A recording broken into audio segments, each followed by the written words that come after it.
In most industrial high-speed sewing machines there is a DB needle bar. Some on industrial high-speed sewing machines ADP needle bar it is installed in the factory. Or later by a mechanic DPA needle bar is installed.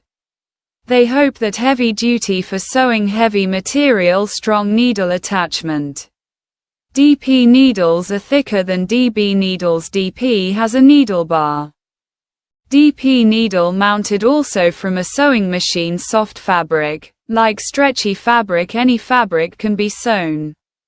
It needs to be done DP number 14B fitting a ballpoint needle.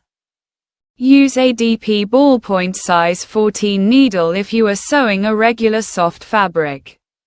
Check if the needle pack says DP-BP14 or DP number 14BBP or #B or B is indicated on ballpoint needle packets.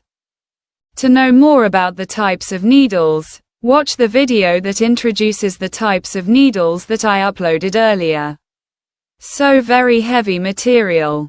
Use a size 16 or size 18 or size 21 or size 23 needle to match the thickness of the fabric.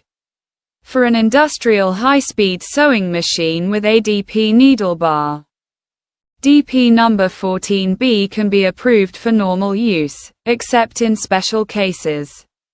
When buying needles, be sure to buy from a high-quality brand name.